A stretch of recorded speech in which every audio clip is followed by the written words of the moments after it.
Hello again. Welcome to another edition of Northern Spotlights with me, Terry McStay. It's good to see you again. Now you might notice the backdrop is slightly different, and that's because today we're in Leeds. And part of the reason for that is that my next guest is Claire Paxman. Hi Terry, my name's Claire Paxman. I am the brand ambassador and director of global training for Paxman Scalp Cooling. So actually I nearly said welcome to Leeds, but actually we're the visitors to Yorkshire. So thank you for welcoming us to Yorkshire. I mean, it's Northern Spotlights, so we're very keen that we have guests from across the north, not just from the northeast. So it's great for you to be able to join us today. It's my absolute pleasure, and it's great to be here. Thank you. So, I mean, we'll get into it in a lot more depth, I'm sure, but could you give us just a snapshot of what the company does?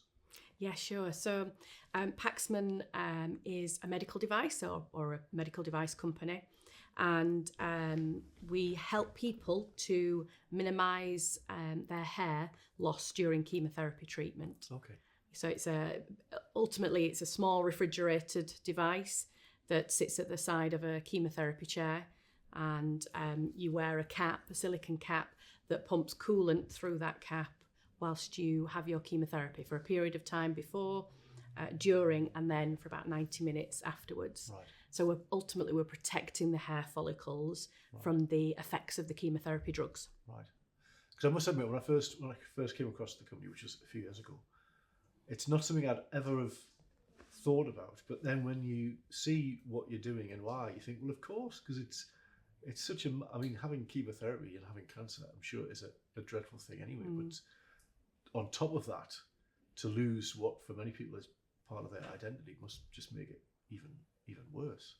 So it's making a big difference, I'm sure. Yeah, absolutely. And you just hit the nail on the head there, saying about losing that identity. And that is absolutely what it does. You know, cancer strips you of so much and takes so much away from you. And that's also down to your hair as well. So it's your first outwardly visible sign of that actual disease as well. Even for women who've had to have mastectomies, but you know, otherwise you don't often look sick until you start having chemotherapy, and then you lose your hair and you do look like a cancer patient. So the whole world knows about it, absolutely. whether you want them to or not. Yeah, absolutely. And that's the thing. Not everybody wants everyone to know about it. And they want normality. They want to be able to be treated the same, or you know, go to work, drop kids off at the school gate without being pointed at and things. So yeah, it's wonderful to be able to help people live with their cancer diagnosis. Yeah. So that's now, but obviously it starts a little bit earlier than that for yourself. So you've kindly shared some photographs with us, telling us, or just giving us a bit of an insight so we can hear the story of how you got to where you are now. So this first one is you looking very summery, leaning against a wall somewhere not exotic, but somewhere rural. Yeah, that's... So where was that? So I'm sat outside our family home in a lovely village called Upper Thong in the Home Valley. Lots of people will probably know it from Last of the Summer Wine. I was going to say, is that there? Yeah. Yeah, absolutely. It's Last of the Summer Wine country. Right. Beautiful, beautiful place. And that's where I initially grew up. So I'm, Dad taking a picture of me outside our family home. Is that just before you hurtled down the hill in a bath? No? It's quite funny you should say that, actually, because no, I haven't hurtled down the road in a bath like they did in Last of the Summer Wine. But at one point round the house of that, I followed my brother he was on his BMX and bunny hopped, as you're supposed to, down the steps. And I bunny hopped onto my two front teeth and knocked them out when I was 2 years old. Oh dear. So all my childhood pictures are of me smiling with a big gap because 6 years, I didn't get them back till I was 8. Right. So yeah, that's definitely a fond memory of that house. But it's, I mean, even just from those of us who've seen Last of the Summer Wine, it looks like a beautiful part of the country. So it must have been quite an idyllic childhood, was it? Perhaps, certainly in terms of where you were. Yeah, it was. We were. It's very family orientated, and that's now deep rooted into the business. I've got 3 wonderful brothers. One of them, Rich Paxman, is the CEO of our business now, and then my 2 other brothers, Richard and James, run our other sister company, Brewfit, which is the drinks dispense industry. So. Right. Yeah, it was fun times at home. Often went off as a family together, and very, very lucky as to where we lived, because there was always lots of lovely things to do. Yeah, and was that kind of in the family, in terms of starting a business, owning a business, running a business? Was that the situation then, or was that something that came later? So it's always been family run business so my dad's an entrepreneur, a businessman, right. And so our history goes back to in cooling liquids in the drinks dispense industry. Goes back to the 1950s, when my grandfather actually invented the first type of ice bank beer cooler. Oh, really? So I'd like to say that we are an innovative family. Yeah, absolutely. So that's where us as a family and the Paxmans go back to, right. In the drinks dispense industry. And the deviation onto medical device came from Mum's experience. So, right. I sadly lost Mum to breast cancer in 2000. Right. But when she was very first diagnosed, aged only 36, she was petrified about losing her hair, as so many people are. I'm sure. So she, and scalp cooling, the treatment that we're providing, has actually been around for a very long time, from the 70s. Right. So people used to have things like tourniquets put on the heads, bags of ice, which then evolved into bandages of ice, and all with the process of wanting to induce vasoconstriction. Right. So limit that blood flow to the scalp, which limits the amount of chemotherapy. So my mum did actually use a rudimentary version of scalp cooling, but as I say, it wasn't great, and unfortunately it didn't work for her. Right. And that was the worst point of my mum's diagnosis. She didn't cry when she was first diagnosed. She didn't cry when she had to have surgery. The first time that she cried was when her beautiful curly hair started to fall out. And that's who I get this off my curls is my mum. And it's her crowning glory was what made her recognisable. It was, she was proud, was so proud of her hair and how she looked. So when she started to lose it, it was horrendous for her. And my own individual story of that as well is actually stood in a bathroom, and I cut it all off for her. Oh, really? With the scissors from the kitchen drawer, and they had like a theatre mirror with like light bulbs, and we stood in the bathroom, and it was just coming out in clumps, and she just said, "Claire, please can you cut it off for me?" And that was devastating. For both of you, I'm sure. Yeah. 14 years old, stood there doing that. It's something I'll never ever forget. So that's where the passion comes from. For it all. Yeah. So at that time, the business was very much around the drinks industry. Yeah. So that's where we had a Brewfit. Right. So that's what gave Dad and Glenn the inspiration, really, because we've already got that knowledge and understanding of cooling liquids and of refrigeration. My mum's there and has used this device that is supposed to be cooling the scalp and bringing it down to a certain temperature, but maintaining it. And that's what all of the methods weren't doing, and also were incredibly time consuming, laborious for the nursing staff, because there were caps that were stored in freezers, and they had to literally run and get another cap and change it every 20 minutes, and they had to be around -20, -25 degrees in order for them to be effective. And that's cold. So when he, as I said, he's a businessman, entrepreneur, and when he understood what the scalp cooling that's when he decided, you know what, I've got to make something that works. But Yeah. his main motivator, seeing how utterly distressed his wife was. Yeah.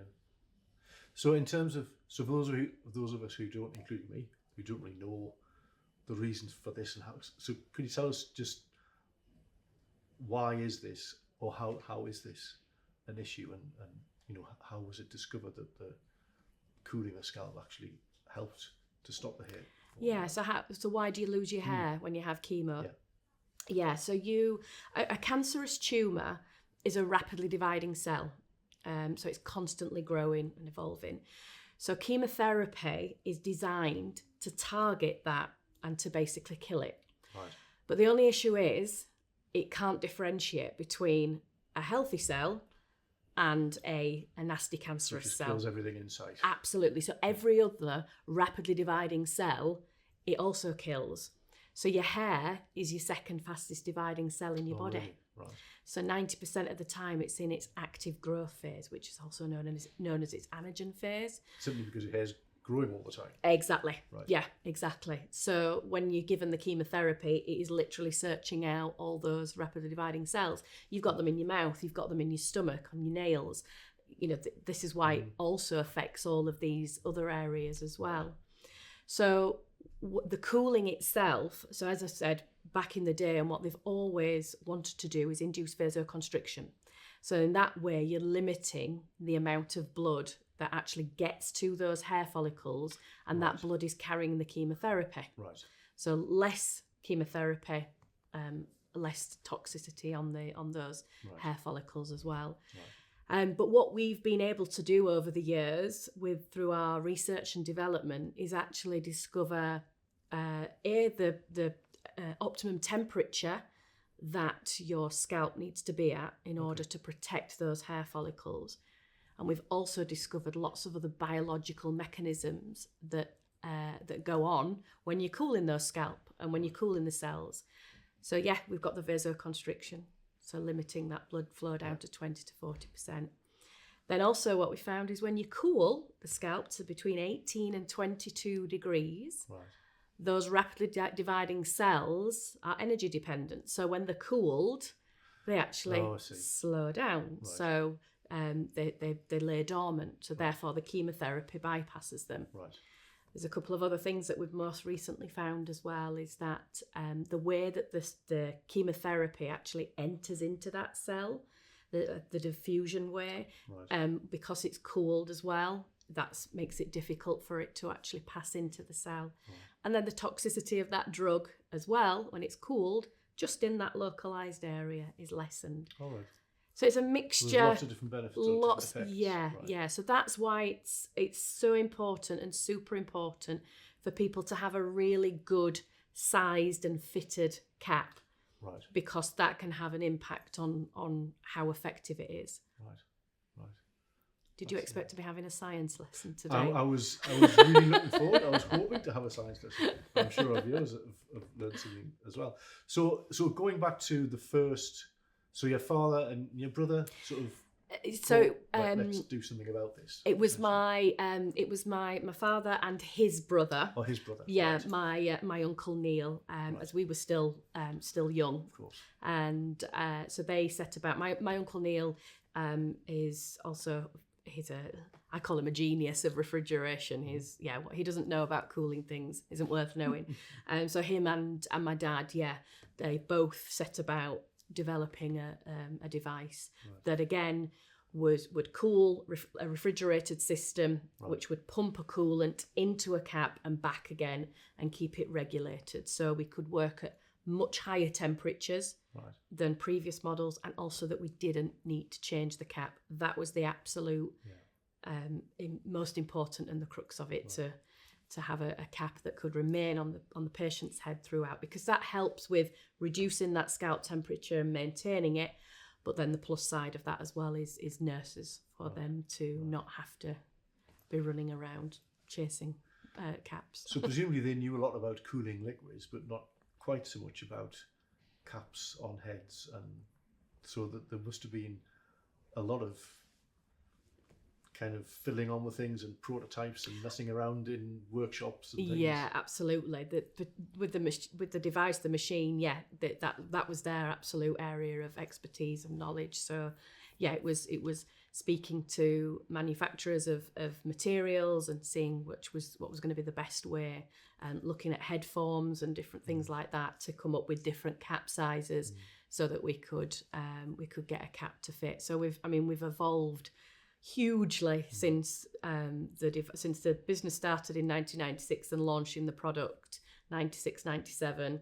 That now, you know, we've the caps themselves, there's been lots of anthropometric testing on different head shapes, but yes, more or less they were sort of round back then, and made out of really quite thick silicone material. So there was no opportunity to sort of manipulate them round your head shape, because even though when we were little, you draw a picture of a round head like that. It's just a big sphere, isn't it? Yeah, nobody's head is round in shape. There is over 100,000 head shapes around the world, believe it or not. Really? Wow. Depending on your ethnicity and your gender and your demographic location. So yeah, we've done a lot of research and development into that now.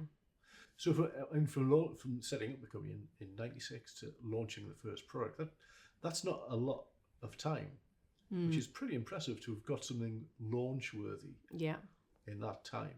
Yeah. As well as presumably running the other side of the business as well. Absolutely, yeah. I mean, they were working on it for the last sort of 3 years before that, actually getting the prototype, etc., and then getting CE marking as well, which enabled us to market. But that's when I always say the huge hard work started then for Dad, for Glenn, because yes, we had a product. And we had a market to sell this product to, but we had very limited knowledge and understanding of a medtech business, very limited understanding of oncology, but also we had no clinical data. Yeah, and that's the biggest thing that you need to have. So the biggest growth, even though we've been going since 25 years, so it's longer than that soon, isn't it? The biggest growth that we have actually seen is in the last 10 years. Really? Yeah. So we spent such a long time proving the credibility of it. Yeah. It wasn't just a case of, even when we started to get the clinical data and shown that it works or it can work, we had to understand the drugs. But then also it was the acceptance of it. Right.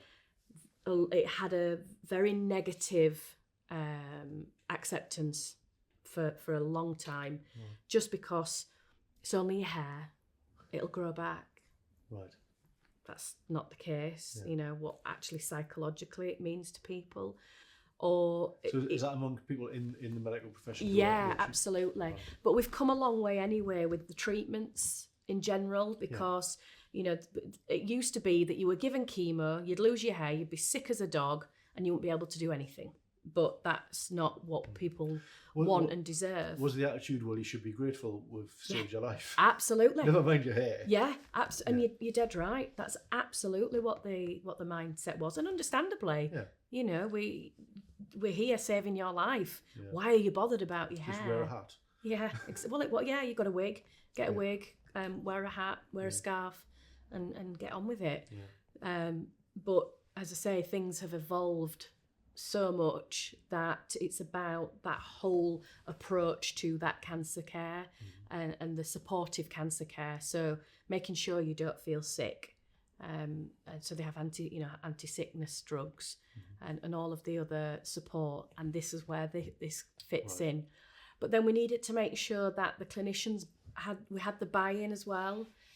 Not just from the doctors, from your oncologists, your breast surgeons, but from the nursing, the fantastic folk on the floor who are actually providing the chemo, because it's them who are operating it, them that are trying to decide what cap size they are, and the fitting of that cap as well. So we pride ourselves that every time we've brought a new system out, again, it's evolved. It's so simple. Our latest one is literally touchscreen. Right. They don't require any programming or anything like that. And again, the caps are really simple to fit, but we're still, and then we're behind the scenes working on the next one. Yeah. And that's, but so once you've got the buy-in, and again, really proud that it's now on cancer guidelines in the US, NCCN guidelines. In the UK, it's supported by the UCONS, which is UK Oncology Nurse Society. French, Australian, is supported by the European cancer community as well. So, yeah, it's. Well, it sounds like it's been quite a slog. Yeah. Oh gosh. So you were yeah. you were there pretty much at the beginning and involved from the start. So I've worked for the family businesses for 26 years now. Go on, see it. I know it. First, but... I can always say, how is that physically possible when I'm only 25? Yeah. Did you start when you were 10 or something? Exactly. I'm like Doogie Howser. That was if I was a doctor. So I started out working for Brewfit. And whilst I was working on Brewfit, sadly, my mum's cancer had reoccurred during this time. And as mentioned, we lost her in October 2000. So she actually did get to use the product. Oh, really?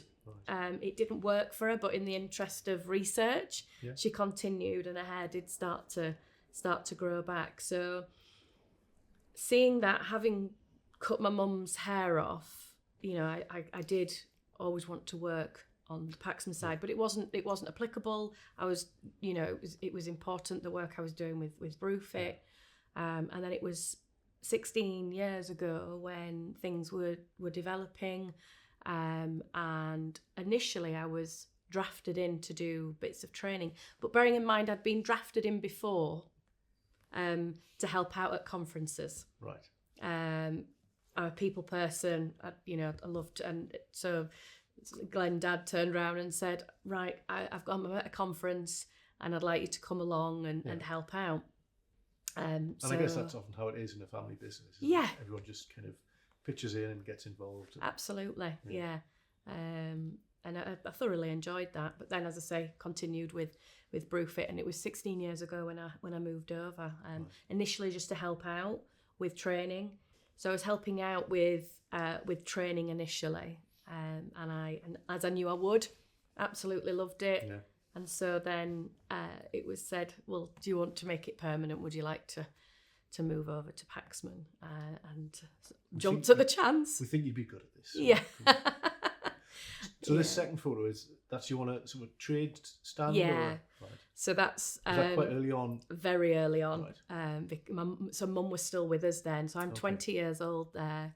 Right. With Dad, and we're at in Medica. Which is a huge medical exhibition, and I believe we're in Vienna there. So it was helping out. So from the beginning, was there this sense that this is a global need and a global product? It wasn't just a UK thing. Absolutely, yeah, absolutely. The incidence of cancer, and then understanding and knowing the debilitating side effect of CIA, chemotherapy induced alopecia, and the unmet need for it was absolutely the drive, and knowing that this was something that we could do, and wanting to globally help people and help people through such a difficult time, because we'd all had that life experience. Yeah. Glenn as Mum's husband saw the absolutely devastating side as his wife going through all that, plus being forced into the menopause, plus everything else, and he was trying to run businesses as well and raise 4 kids, and I mean she was just amazing. So yeah, seeing that, and then if you ask Rich, obviously CEO now, what his own a life experience of him seeing his mum. He was only 10 when she was first diagnosed, 18 when we lost her. I was 22. We've all got our own personal stories, and that's where the drive is. I was going to say, yeah. I mean, that is such a massive drive and incentive to kind of, well, to help as many people as possible who've gone through the same thing. Well, that's our vision now. That is Paxman's vision, is to democratise scalp cooling. That it should be synonymous with chemotherapy, and that no matter who you are, where you are in the world, your ethnicity, your gender, your cancer type, and your financial situation, that you get access to scalp cooling and access to Paxman. So how long so you said in the early days there was a bit of resistance or not really acceptance. So how was that quite a gradual process of, oh, actually maybe we should do something about this, or was there kind of a step change, do you think, where a light went on? Yeah, and I think it's, as I said, I know definitely from the UK perspective, which the UK has kind of become now the blueprint for us in how other markets can adapt this, because we're in nearly 100% of UK public and private hospitals now, but there are still markets internationally that are very, very young and have still not got the market share. So that's where I'm saying about it can be the blueprint. So I was initially going out, I think when I moved over we had about a 32% market share in the UK.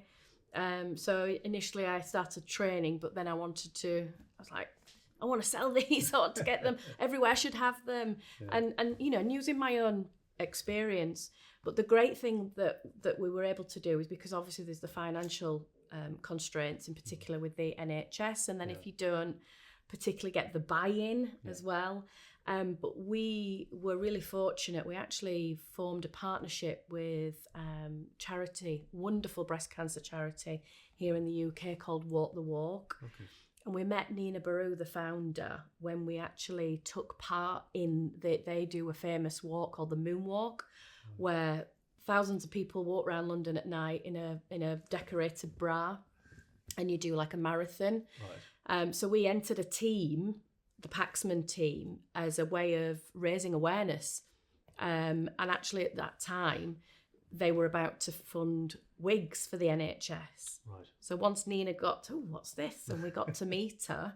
And again, Dad formed this great relationship with Nina. And so she said, hang on a minute, why fund wigs when we can fund the prevention? So, we have so much to be grateful for and thankful for from Walk the Walk, because what they did is actually provided grants for NHS hospitals to purchase the equipment.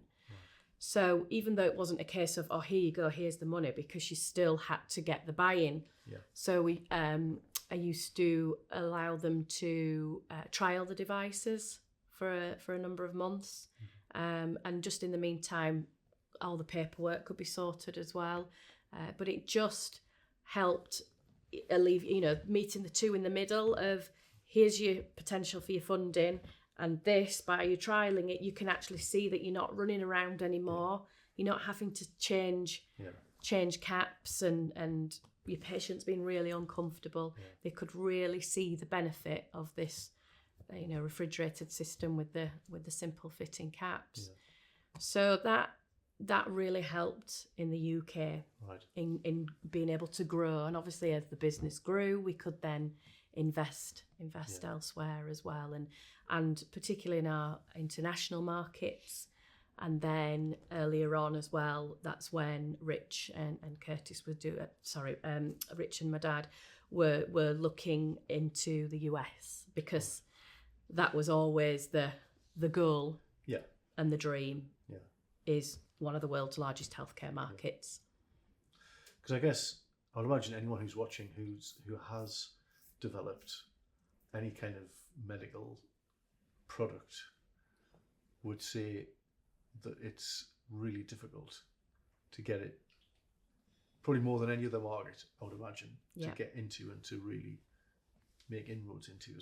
Would you kind of agree with that? Yeah, absolutely. There's a lot of SME medtech companies that don't even try because of the how difficult it's notoriously known how difficult the getting in with the FDA. There are some others that have come up there as well in the same ilk, but yeah, it was always that, again, that drive to be able to offer it globally. And we knew that by entering into the US market, but it was by no means easy. Even though we had lots of by this time as well, we had lots of clinical data behind us, European clinical data though, but that wasn't suffice. They needed US, they needed American data, so we had to set up a multi-center trial in the US. So that clinical data was something that you were generating yourselves? Yeah, right. yeah. Right. So that's a whole new area of expertise, I guess, or capability that you had to establish. Oh, absolutely, yeah. And the great thing was that we had so some really good. So we're very lucky that we've got people like Medilink. So again, if anybody's watching this and who's just getting into this this sector and this area, you know, to align yourself and utilize these fantastic resources such as Medilink, who can help you in putting in touch with key opinion leaders, doctors. So it's really good to align yourself and to utilize these fantastic companies and resources, so such as Medilink. So they were able to put us in touch with with key opinion leaders, and then also the great thing as well is that when you do have a product such as ours, and it is an exciting new product, you find that then a lot of physicians, doctors want to align themselves with you and actually have it as their clinical data as well. So which is fantastic. So yeah, we did have lots of European clinical data, but nothing from the US, and that was a requirement. So yeah, multi-center trial, as I'm sure you can imagine, a lot of investment. To enable us to gain FDA clearance, which we achieved in April 2017. Right. So that was a real pinnacle moment for us. I mean, in terms of that data, clearly it was positive, but was it what you expected, or were there some things that you hadn't quite foreseen when you started getting the numbers back and getting the results back? Yeah, I think what we started to see and started to find. So again, we've another person that we've really so fortunate to have, when I say partnered with, she's now actually like a friend. So Dr. Carina van den Herk, over in the Netherlands, she actually started, and her colleague who's now retired, Wim Breed, he was responsible and for a lot of the research in the early days. Right. So that was a fantastic collaboration there. And so Carina has sort of dedicated her working life into scalp cooling and started this Dutch registry. Right. So basically, every single patient within the Dutch hospitals recording their outcomes from and all the data from male, female, cancer type, the hair loss. So that's formed and it continues now. So when it was initially first published in 2012, there was it reported a 50% success in about 1,400 patients. Okay. So it's a pretty decent amount of patients. And what that started to enable us to see was the difference in the drug types. Oh, I see. So the effectiveness is dependent on a number of factors. Yeah. But one of the main things is the actual chemotherapy drug that you're having. Right. And so we started to really see the difference between anthracyclines, which is one type of drug, or a category of drug, should I say, and taxanes, which is another category of drug. And that's because we know now that those different drugs target the cells differently. So we see greater success in taxanes than we do with anthracyclines.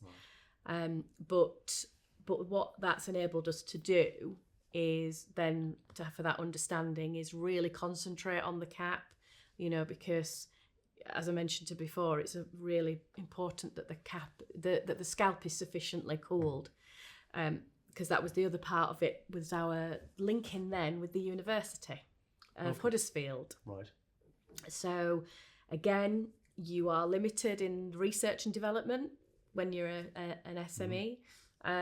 So the fantastic thing we were able to do was collaborate with our local university. And so we've been working with them now for about, I think it's about 10 years. Okay. Might be more, but time's flying. And that's sort of an ongoing. It is an absolute ongoing relationship. So initially it started out where with the government-backed initiative of knowledge transfer partnerships. Oh, yeah. So we received funding to be able to do research.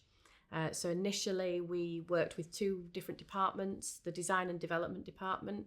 So where I mentioned earlier about all the different head shapes around the world, that was from the research that we did with them. So we were able to tap into their all their research fellows and well, you kind of get assigned a student or a couple of students anyway when you do a knowledge transfer partnership. But we were able to utilise 3D printing, look at all those different head shapes, anthropometric testing to decide, to determine what is going to be the best cap. So that was in the design and development side. And then on the biological and sciences side, that's where we could actually show what the optimum temperature the scalp needed to be at. It was always thought to be around 20 degrees, around about that temperature, but we were able to, in a lab scenario, with genetically modified cells, cool them, incubate them and deliver chemotherapy to them, and see actually what happened to those. So it really heightened the credibility of scalp cooling. And as you just said, yes, that relationship has indeed continued to the point where it came full circle, and in around 2019 we reinvested back into the university and opened the world's first scalp cooling research and innovation centre. Wow. So it's we have strong ties with the university. So again, anybody who's watching this, even not just in medtech, but do have a look at that. There is that great collaboration between enterprise and academia, and where you can receive, get funding to enable for you to develop your product and utilise the universities. It sounds like you needed, and I guess in common with many other companies like yourselves, kind of, I suppose you call them champions on the clinical side, people who see what you're doing and go, we're going to get behind that. But I mean, how do you find those people, or do they find you, or is it you stalk them? Right. I'm only joking. Well, but I sense there's a little bit of trick. Of course. You try and align yourself with these key opinion leaders. So you know who the people are who are working in relevant fields, and then you generally do, and the big cancer centres, and speaking to them, trying to directly and seeing if they're interested in partnering with you. But the benefit that we had is that it is an exciting product if you are invested in it. Does that make sense? Yeah. So there were people that genuinely did see and start to see the benefit of it, and certainly when you start to get that data to show the effectiveness and the simplicity of it as well. There is a level of you joke about saying stalking, but it's important to get in front of people. Yeah. And I think one of the biggest, and I'll always say it because I love to talk about it, but a big a thing that people find or are attracted to Paxman is because of the story. Yeah. Why we haven't just let's go and make this. We've done it out of personal personal circumstance and what's happened to us. So the product is from the heart. And it's hard to argue. Well, you can't argue with that, can you? It's a genuine thing that I'm sure people respond to more than, as you say, if you just, this would be a nice thing to do. Yeah, it's come from a reason. But then also on top of that, is that we don't stop. We've never rested on our laurels. You know, we want to make it more effective. We want everybody to get access to it, and we want everybody to be as effective as possible and simple as possible to use. So yeah, there's so much work that has gone into it and continues to go into it, and to the point where, you know, that it's now globally recognised as a supportive cancer care treatment. It's recognised on various different guidelines from America, France, Germany, all of them. So yeah. Well, that's brought us kind of up to date. So before we go any further, should we stop and have a tea break, and then you can tell us about what the future holds? Yeah, certainly. Brilliant.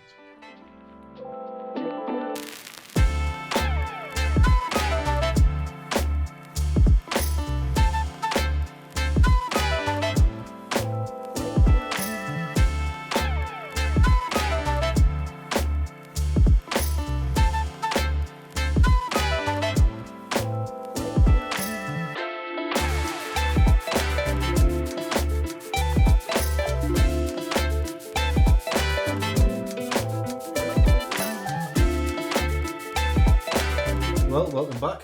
We've got a nice cup of tea. Hopefully you have too. And as with all our guests, Claire, I asked you, what was your favourite biscuit to have with your cup of tea? And it is my favourite also, the chocolate hobnob. Yes. So, thank you very much. The biscuit of champions. I would agree. Although I must admit, I would go for the plain. Oh, really? Rather than the milk chocolate. Yeah, I think it just has a little extra something about it. Because I think the thing I like about it is that you've got the, I mean, I would consider it to be one of your 5 a day because it's oaty, and you know, so you've got the kind of the healthiness, but then the luxurious chocolate on top. Do I think about biscuits too much, or is that normal? No, I think that's normal. Is it? Yeah. Good. I'm glad to hear it. I think it's a northern thing. Yeah, cup of tea and a Cup biscuit. of tea and a biscuit. Yeah, you can't beat it, can you? Can't beat it at all. Right. Yeah. Yorkshire tea as well. Of course, yeah. I did think about bringing some Rington's tea, which is blended in Newcastle, but I thought, no, I might not be allowed into Leeds with Rington's tea, so we'll stick with what we know. And we've got finest Yorkshire tea. We have controls at the motorways when you come off to Border say controls, border indeed, control yeah. to check what tea you're bringing into Yorkshire. Yeah, exactly. I don't doubt it for 1 minute. So, where do we get to? So you've kind of brought us up to date in terms of the company. So, I mean, so in that, so presumably the company started with just a couple of people, and now, so what sort of size are you now? I can't believe I'm going to say this, but we're nearing 100. Really? Yeah, Wow, that's 100 amazing. people. Yeah. And that's been, again, the last sort of 6 years. We were at 25 and now we're nearing 100. So what's been behind that sort of rapid increase? Yeah, exponential growth.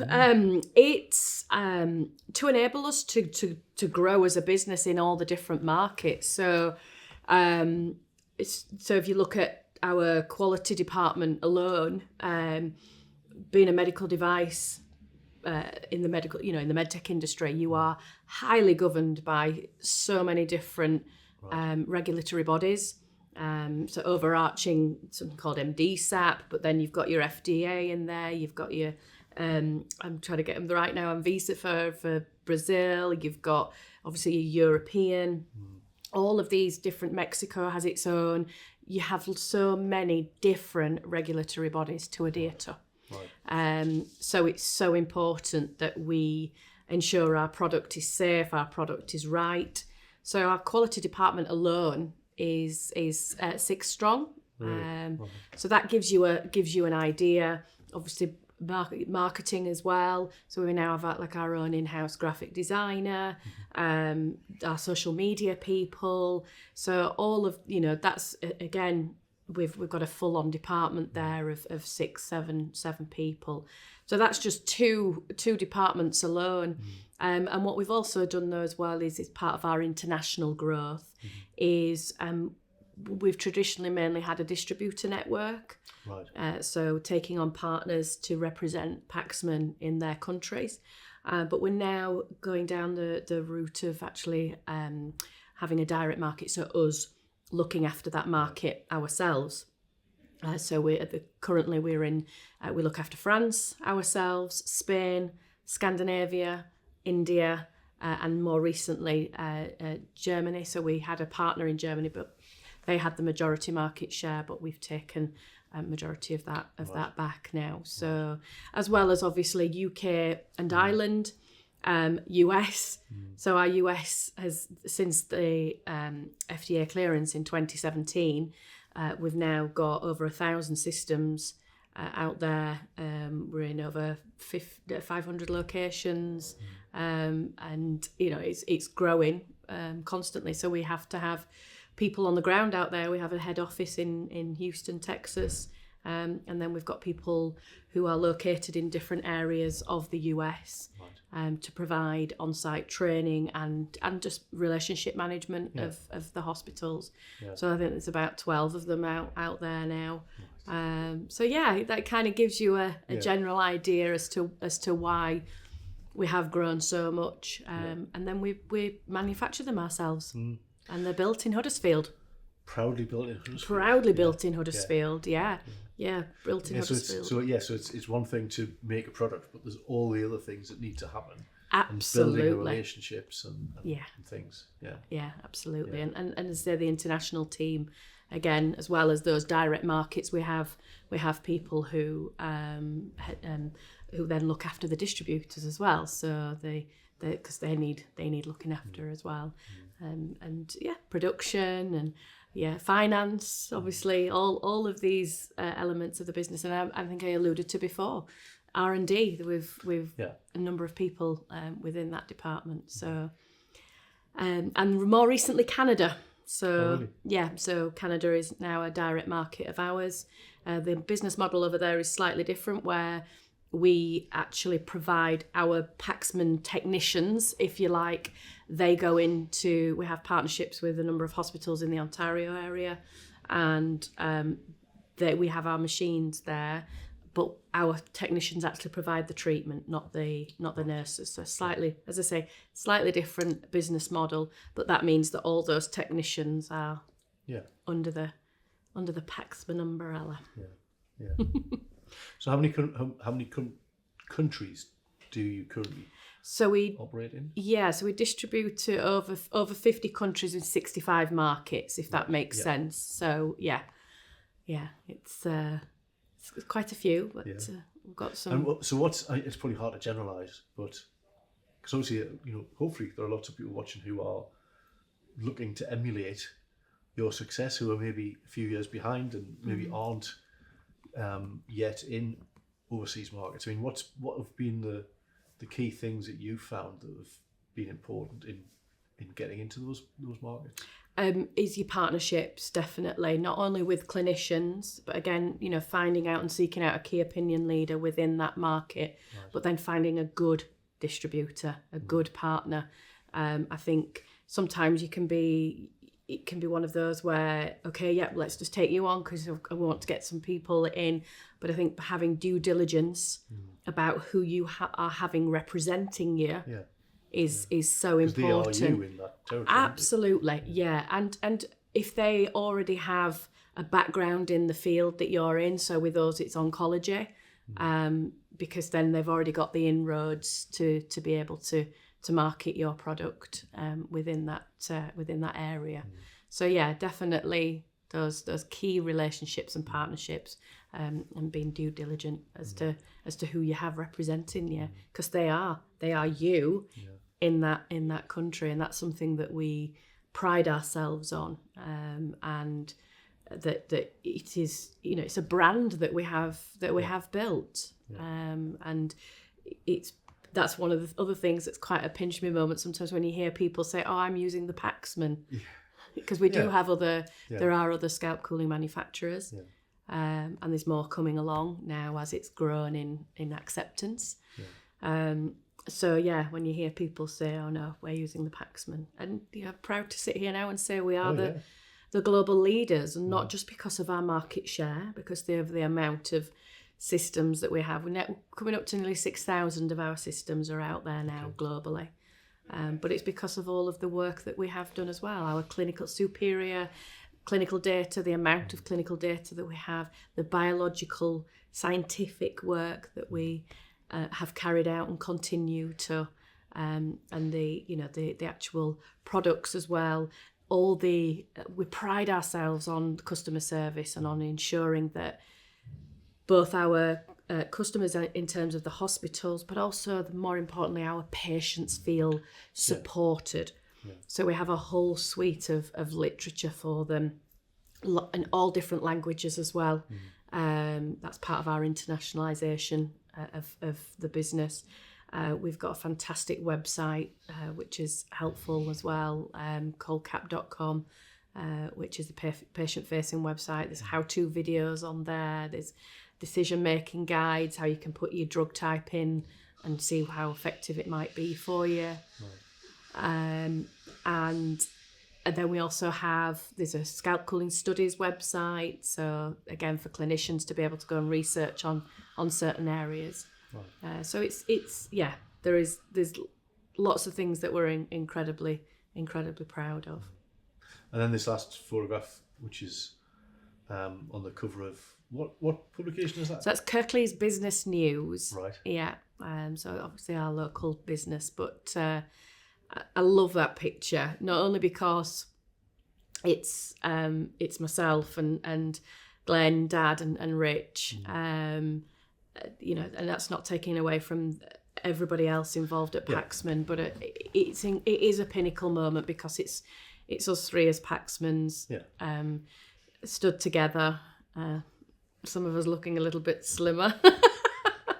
But yeah, that's when we gained FDA clearance and got into America. To be fair, I could have given you 600 photos because there's been lots of really, really proud moments. But I think both personally, but more so collectively as a business and as a family, and remembering my mum and the legacy that she has left, and because of the fact that now us getting into America has opened so many doors for us, and it's her legacy. Absolutely is her legacy. She didn't die in vain. She died to help all these hundreds of thousands of people all over the world now getting access to Paxman. And I guess that means more than any other level of success that you might achieve. Yeah, most definitely. So what's next, do you think? I mean, you're doing a lot of R&D, so presumably that's developing new innovations and new whatever. So what's the next? Well, maybe you can't tell us, but in vague terms, what's your kind of? So what? How do the next 10 years look? Do you think you've got that mapped out? Yeah, absolutely. So we currently already have a new product. So we've been working with the University of Singapore for the last 3 years, and they've been working on this for the last 10 years. So another debilitating side effect of chemotherapy when you have the taxane drugs is something called peripheral neuropathy. Try saying that when you've had a few glasses of wine. Yeah, you'll have to translate that into English, I think. Yeah, so it's also abbreviated as CIPN, so chemotherapy-induced peripheral neuropathy. Right. And ultimately, if you have a taxane-based chemotherapy, it can damage the nerves and the nerve endings in your hands and your feet. Right. And it comes in different severity stages, but the worst is where people can barely walk, get pins and needles, very painful, difficult to grab hold of things. Right. And as I just mentioned, it's irreversible. Oh, really? So it's not just while you're having it or for a period after. It's lifelong. It's quite it's not often spoken about as much as the hair loss because, again, you can't see it. Yeah. So at the moment, there isn't anything that is clinically proven to actually help with that or to minimise it. Right. The only thing that people can generally do now is the physician will actually reduce the dose of the chemotherapy that they're having, which again can come with its own issues. So they've been looking, and the research has been where they've been looking into actually compression and cooling at the same time, much higher temperatures. There are such things as boots and socks, or mittens and socks, which again are very similar to like the caps I was referring to, that are very cold. But the tolerance levels, again, of those aren't great. And actually, it's been discovered you don't need to be that cold. Oh, I see. So University of Singapore approached us to look at manufacturing a device that could handle this cooling and compression, so limb compression. So we've been trialling that in Singapore, for the last few years. And also there is a trial ongoing in the US over 22 sites, and looking at the effectiveness of that, and also tolerance is a big thing. Right. So there's work ongoing with that, and from the feedback that we're getting and potential improvements, because we've now manufactured a smaller, more compact device for the peripheral neuropathy. It's opened avenues that we can actually look to decrease the size of our current capabilities. That's just something that that we're investigating. We are working on a better fitting cap again. So in the US, each patient gets their own individually sized caps.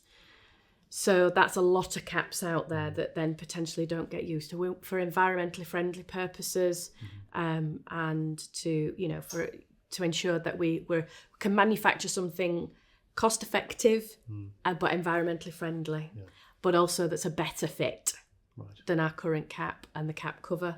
So these is areas that we're working on as well. The topical agent that are referred to how we're wanting to increase the effectiveness of scalp cooling. So we've developed a topical agent in vitro, which is in the lab. So further work on that. We need to move out. We need a new building because we still need to increase our staff, but most importantly, we need to be able to increase our manufacturing. Right. And at the moment, where we are, we just can't. So we are. It's a nice problem to have. It is. I mean, it's a lovely problem to have, but. And increasing our markets internationally, all of our direct markets, and entering into a new market of China. Right. So that's all in the pipeline. So we're hoping to, in the next, you've said what's our 10-year vision. Well, alluded to it before, the democratizing of scalp cooling, making sure that everybody gets access to it, no matter who they are, and particularly their financial situation. But even greater coverage of insurance. We have our insurance-based billing model now in the US. So to grow that even more, so that everybody gets access, switching our existing users over to this model. Then also is internationalization, as I say, and just ensuring that everybody gets access, but then becoming synonymous with cryotherapy of those debilitating side effect management. Because I believe you're also looking at the effect of different types of hair on the treatment and the effectiveness, and what you can do to sort of cater for those different hair types. Is that right? Yeah. So I mean, and that fits into the fact of no matter who you are and your ethnicity, that you get access to scalp cooling, but you also get the most effectiveness. Yeah. And it's often been is a myth that it doesn't work for people of colour, for black people, because of the hair type. But we've now introduced preparation protocols to ensure that you get the best out of your treatment, because it's about the cap being as close fitting to the scalp as possible. Right. But then there's possibilities of looking at other areas as well in terms of that heat transfer, and how we can look at catering for South Asians and all, you know, all the communities, depending on the hair type or the religious requirements as well. Amazing. It's very exciting. Yeah. Very, very busy. But So I can't imagine, well, I don't know, did you and your family have any idea 26 years ago or thereabouts that you'd be now at this stage in, you know, all these different countries and involved in all this research? And I mean, I guess if you were to be, you know, yes, of course, but you know, it was always a dream for it to be accessible, you know, accessed everywhere. But for us to be doing what we're doing now, globally making the difference that we are, but not just only that, all the scientific research and everything else.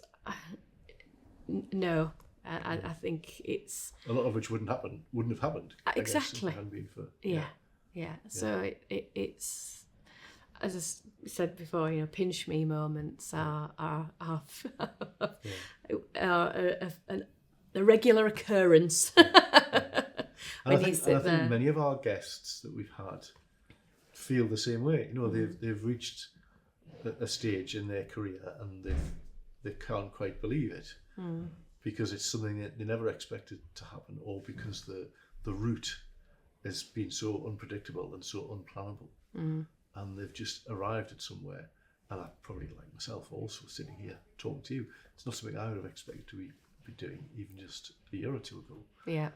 But I think it's about being open to those opportunities and just grabbing them with both hands and seeing where they lead you. Yeah. And also not, you know, this is not to say that we haven't had setbacks and difficulties along the way and, oh God, are we doing the right thing? And, you know, and that bottomless pit of money that doesn't exist. But I think it's when you have that vision and that goal of what you're trying to achieve.